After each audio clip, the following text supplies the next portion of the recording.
We've seen this hero time and time again. It has, I think it's been played actually like, I don't know, I think 7 times. It has like a 71% win rate. But Ogren, it's been a menace throughout this tournament. In layman terms, he's been played a lot. Right? So Ogren, a beast, a menace to deal with. And at this point, once again, many teams have tried going up against Ogren. They have not been successful. This time, Loops will be handed the challenge. Once again, like you mentioned, LGD picked them and put them in this position. It is up to Loops to determine their fate. Yeah, definitely determining their fates. But okay. The Mo's pick here, I think that's a great pickup for them. It creates a lot of, it has that stun. It's been super annoying. Jay's an absolute monster, setting it up for almost everybody else to just kind of come in. Musan King playing that Ogren, at least potentially. Yes, it can be flexing in the Clash lane, but it has that potential to be this like in-your-face, aggressive monster that we've seen time and time again. Exactly, and you know, nice that you say it's a flex pick because we could expect the Yuhuan coming out as well. It looks like Xiang will secure the Dharma instead.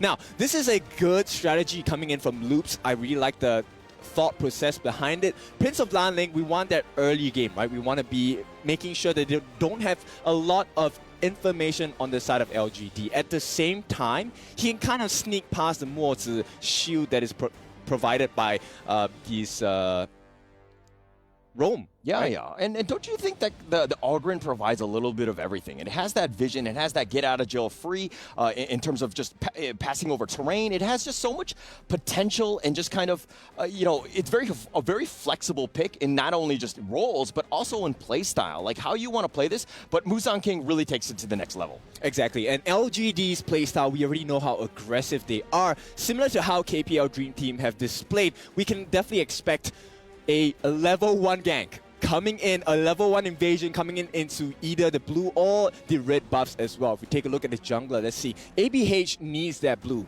And this probably will be contested right away. Yeah, it's going to start from that. You know, I mean, LGD, they tend to, their MO is that I liken them to just being this well-oiled machine. They have like a hive mind in the sense that like the decisions are made, everybody goes. There's no second guessing one another. There's no one guy getting out of position and is like calling for help. It's like, no, we're going to be patient and we're going to attack when we need to. But of course, this is going to be the first match of the day. Game 1 LGD versus Loops.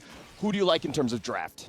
I would obviously have to go for LGD. Any team that has the Ogren is looking really good. And we do have the first blood. Zihong actually makes it work with the Mai. And this is a disastrous start for the side of Loops. Rough. And when you talked about it earlier, about the fact that LGD are going to be aggressive, right? Turning that first blood into what is looking to be a jungle invade. I mean, the red buff is still open if they want to go for it, but that might be a little too aggressive. Now LP Loops, on the other hand, have to react. They have to defend this and try to save what they can in their jungle. Yep, exactly. And LGD in a much stronger position simply because now you can kind of choose who you want to funnel this farm into, right? You give it to Mai, no, Zihong is going to have the time of his life. That's an opening for him. He can get the solo kills. He can even knock up so many different people at one time on the side of Loops. On the other hand, they could, you know, filter and funnel this farm into the hands of JR and, you know, exponentially grow the damage that JR is able to deal. Yeah, they definitely can grow here. Loops trying to go for the steal, and it looks like they'll step away. Will keep him alive, JR that is, and take minimal. But ABH is going to go for the flank. Does do a little bit of damage. He's under the tower. He's been pulled back with the whatever, and Tempest will get that kill. So Loops strike back. It's 1-1 now. Really like this pacing from Loops. They are able to match with LGD at this point. Yeah, you just got to go blow for blow. You got to get yourself in there. You cannot play scared. You need to understand that, hey, LGD might be this giant, but right now, it's even. It's 1-1. Let's go.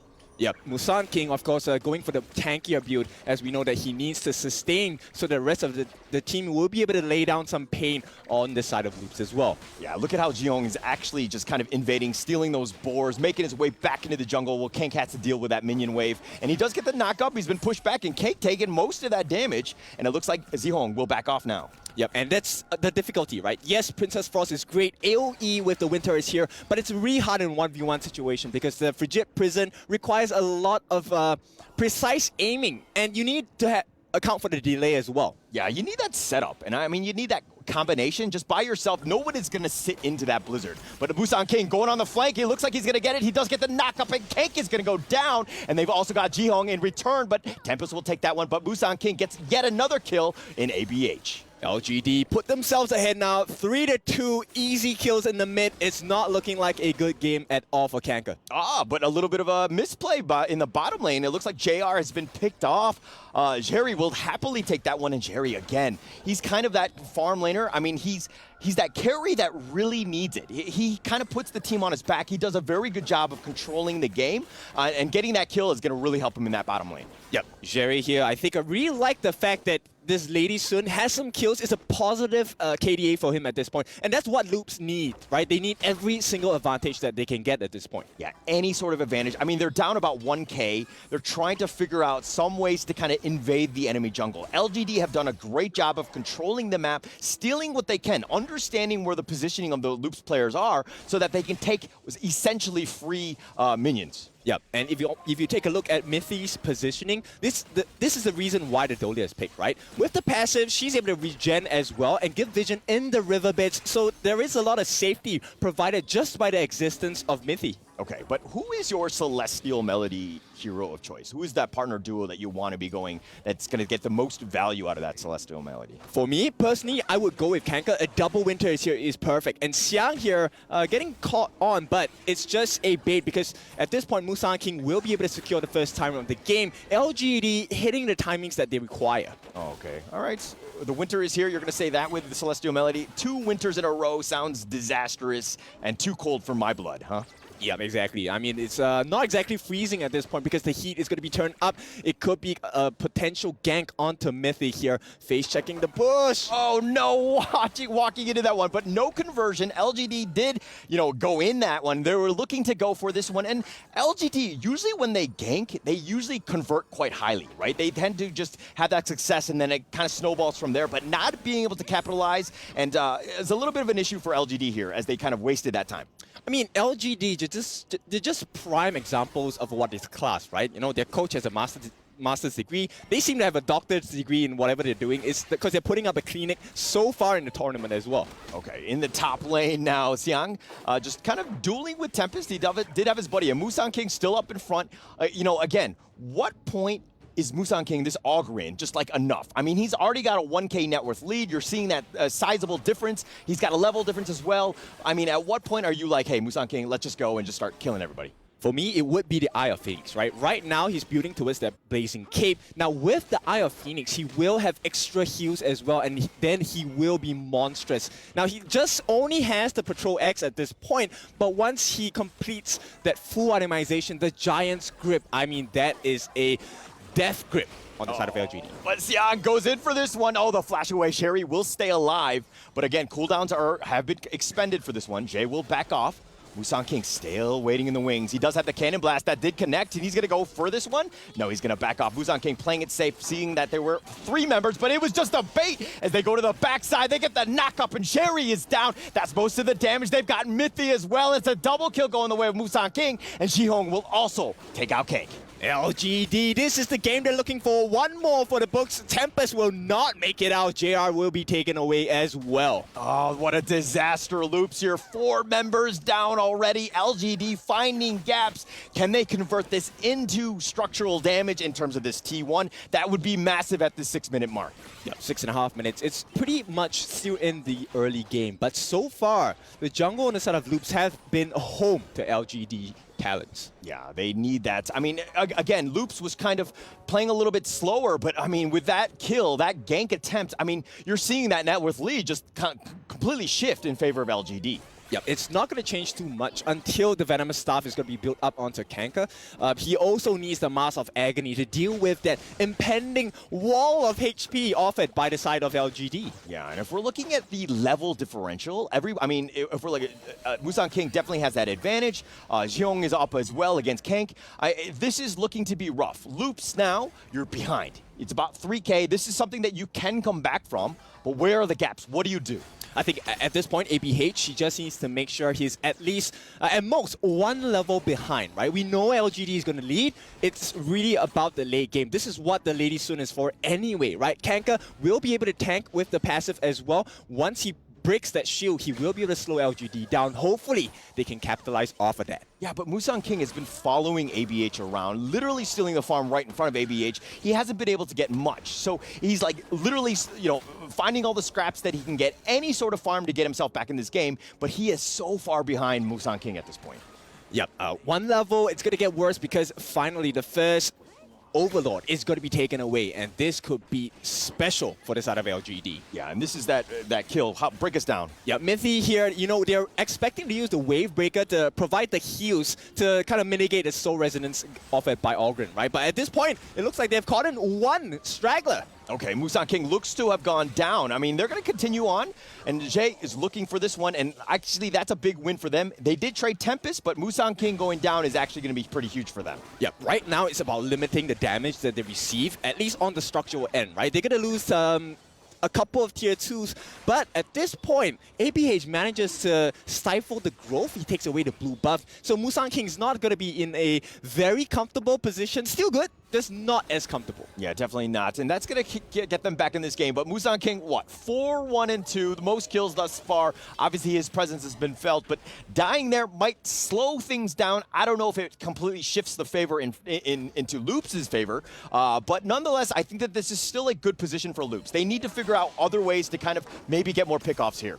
Yeah, single target pickups will be beneficial for this side of Loops. And it looks like it's another steal. Zihong just making so much difficulty for the life on the side of Loops. Yeah, and ABH kind of wasn't, the smite was on cooldown, nowhere real way to kind of get close to that Tyrant. It was one of those things where you don't want to maybe take that play, especially when, again, the cooldown is still off. Okay, but if you take a look at Sherry here, he's actually almost done with the Eternity Blade.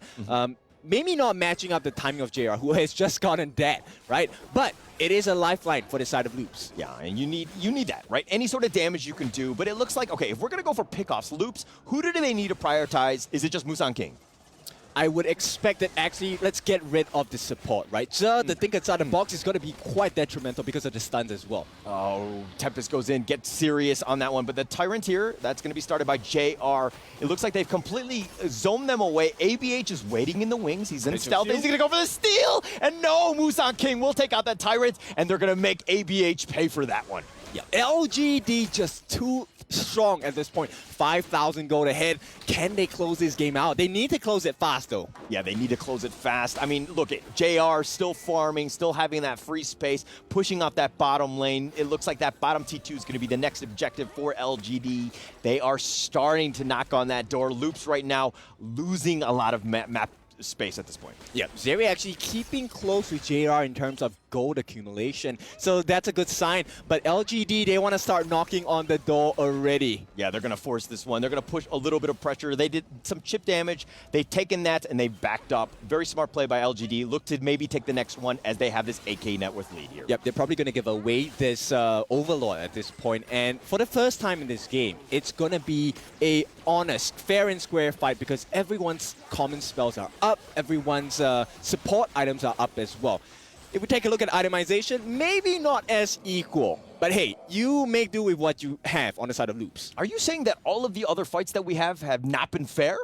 No, they have been in positions where they don't have access to a couple of skills, couple of common spells as well. So, LGD very famously takes advantage of any kind of mistakes you make. Yeah. And actually, that's why LGD is so good. They understand the cooldowns, and they're going to force the issue. They're going to force them back. JR going in for this list step. He might have stepped in too deep. No, he does get the kill, and kick is down, but JR does fall. ABH will fall as well, and they do have a little bit of a window here as LGD are starting to knock on those T3s. Yep. Until Zeri dies, it is still okay for Loops at this point.